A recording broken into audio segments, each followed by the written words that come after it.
tous, je suis heureuse de vous retrouver aujourd'hui sur le 33e congrès de Matangine. On va poursuivre les présentations avec Amandine qui est en classe de 3e au lycée international de Los Angeles et puis Amélie qui est en classe de 4e et qui vont nous présenter le jeu du Tsuro qu'elles ont étudié. Est-ce que vous êtes prêtes? Oui. Je vous laisse la parole.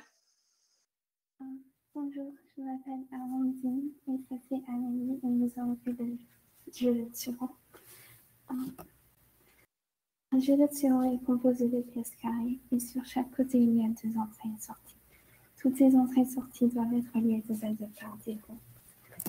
Alors, chaque pièce d'un jeu de Tsuro peut être retournée 4 fois, mais on considère ces 4 pièces, comme on voit dans l'exemple, comme une pièce. Et il y avait 3 questions à ce problème. La première étant combien de pièces de Tsuro différentes peut-on réaliser? La deuxième était est-ce qu'il y avait 3 entrées-sorties par passe? Et la troisième était si on avait N. Combien de pièces de Tsuro peut-on réaliser?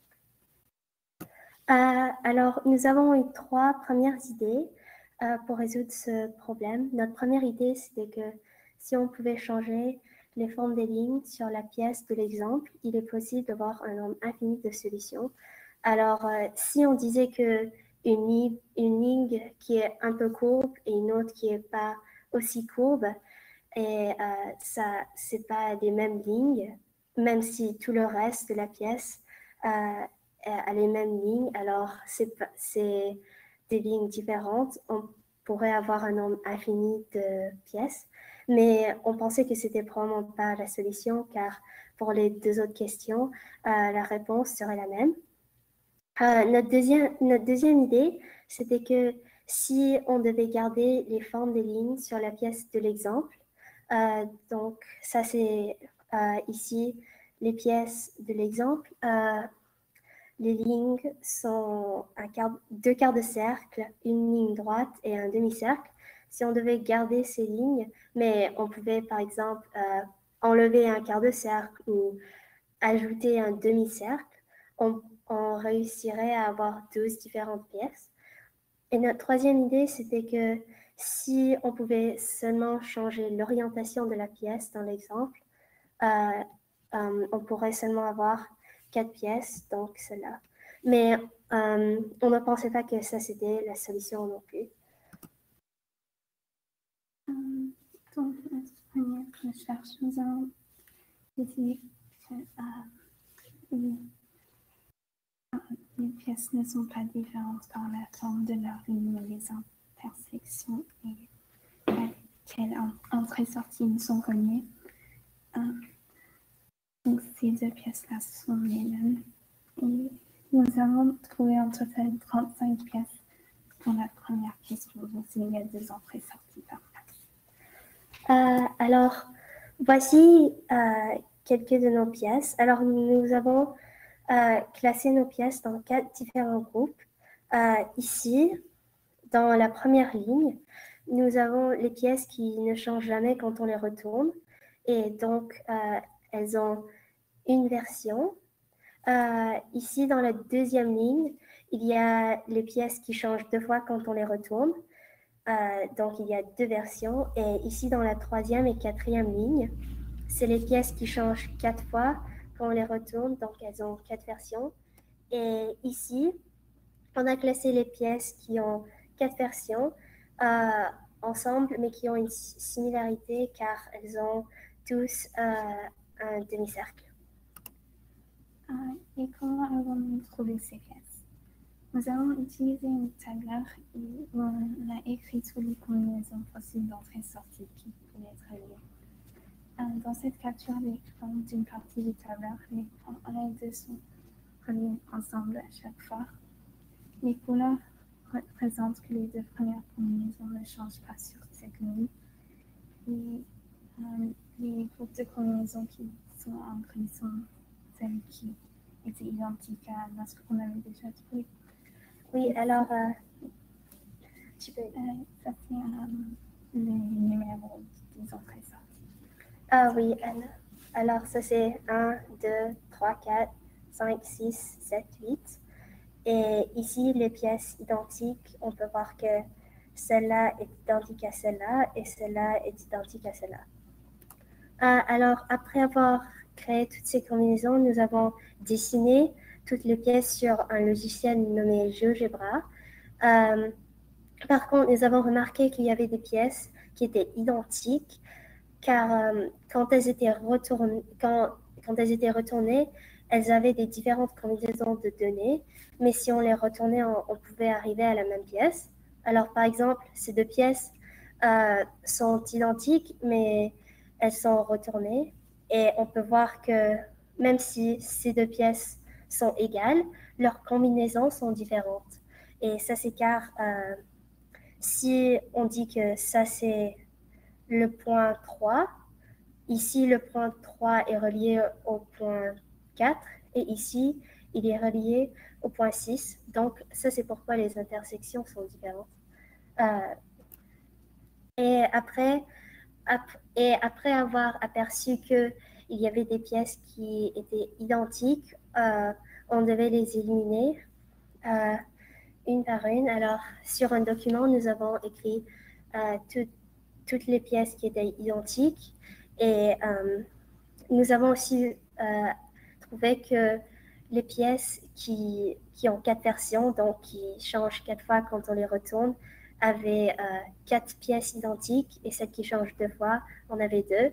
Et on a aussi remarqué que celles qui ne changent jamais n'ont pas de pièces identiques. Et ça, c'est logique car elles ne changent jamais, leur combinaison ne change jamais. Alors, alors ça, c'est toutes les pièces qu'on avait au début. Et puis, on a éliminé celles qui étaient identiques pour avoir ces pièces. Nous avons une autre idée de recherche qui n'a pas marché. On a essayé de trouver une formule. On a essayé de dessiner toutes les pièces possibles qu'on pouvait imaginer, mais on n'a que trouvé 32. Et on a essayé de trouver la réponse aux deuxième question. Et on a trouvé quelques pièces possibles, mais on ne les a pas tous trouvées. Oui, on a trouvé la réponse à la première question et voici des idées qu'on avait eues pour la deuxième question avec 3 entrées-sorties et la formule. On savait qu'on avait besoin d'avoir une formule pour résoudre la troisième question qui est s'il y a n entrées-sorties. Et merci beaucoup d'avoir écouté à notre présentation. Et merci.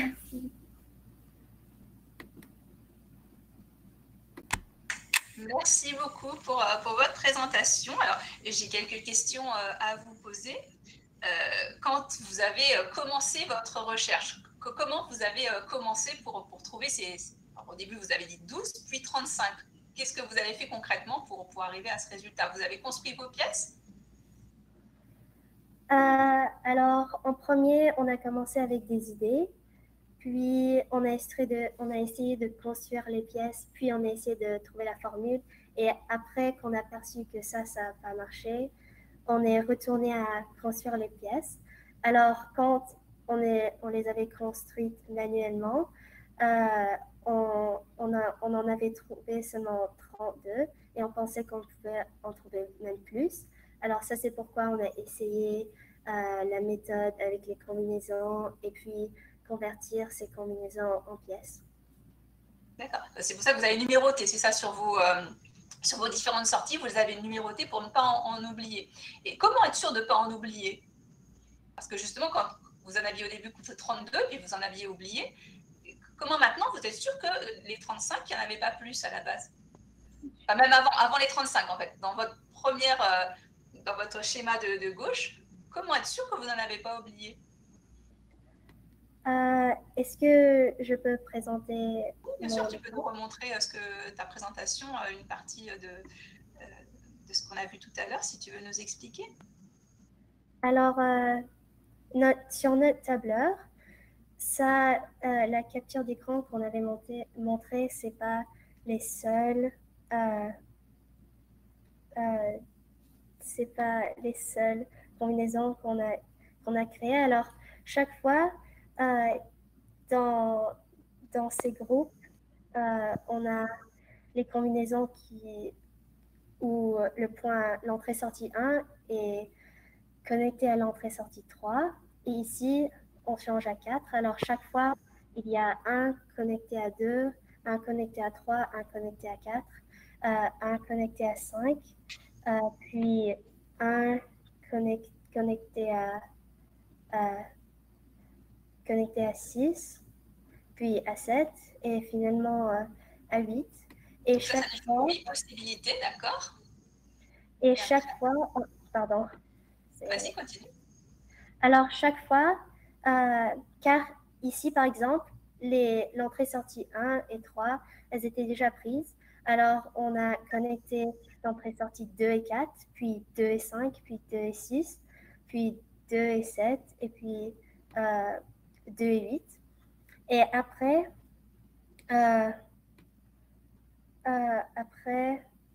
après ça,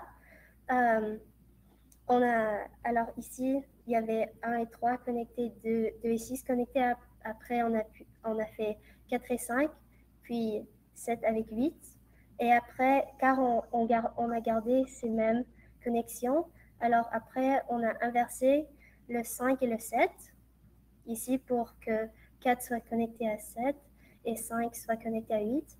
Et après, ici, on a inversé le 7 et le 8 pour que ce soit 4 à 8 et 5 à 7. Donc là, quand vous comptez l'ensemble des possibilités, ça s'appelle du dénombrement. Je ne sais pas si vous savez ça.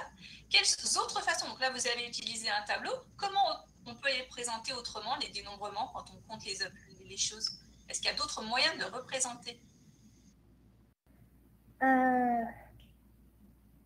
Nous avons utilisé le tableau car c'était la méthode que nous on connaissait. D'accord. Et quand vous faites des probabilités, vous utilisez que des tableaux ou vous utilisez aussi une autre façon de représenter les choses? C'est probablement possible aussi avec une équation ou... Oui, ben, c'est pas facile avec une équation, mais sinon avec un arbre, vous auriez pu aussi faire un arbre avec 8 branches, puis 7 branches, etc. Mais avec le tableau, c'est très bien aussi. Oui, vas-y, tu peux continuer. Non, c'est tout ce que je voulais dire. Est-ce que vous avez d'autres questions?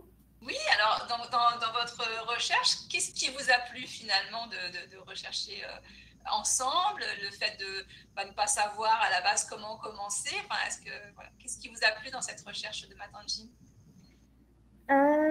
C'était, je pense, savoir que nos réponses n'étaient pas toujours bonnes et après démontrer comment elles n'étaient pas bonnes et puis recommencer. Ça, c'était quelque chose que moi, j'ai beaucoup aimé car on pouvait alors voir que la première solution qu'on a, elle ne marche pas toujours. Alors, il faut encore essayer et trouver d'autres solutions qui vont peut-être marcher un jour. Ça, c'est typiquement quand on fait de la recherche, on ne sait pas à la base ce qu'on doit obtenir, comment on va le faire, et donc on fait des essais, puis ça ne marche pas et on reteste autre chose. Donc ça, c'est typiquement la recherche qui veut ça. Et ta camarade, est-ce qu'elle a autre chose à dire?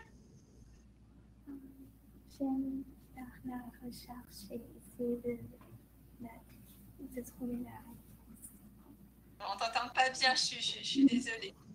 Elle a dit qu'elle aime beaucoup faire les recherches et elle aime trouver la réponse, et moi aussi.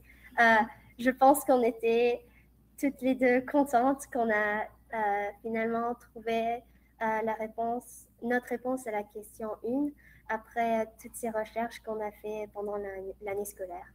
Après, c'était pas facile de trouver pour N sorties. Oui, Oh, d'accord, oui, ça, c'était certainement pas évident, et même si nous, on n'a pas pu trouver la réponse, on a beaucoup aimé faire toutes ces recherches pour essayer de la trouver et et en plus découvrir plus de choses intéressantes dans les mathématiques.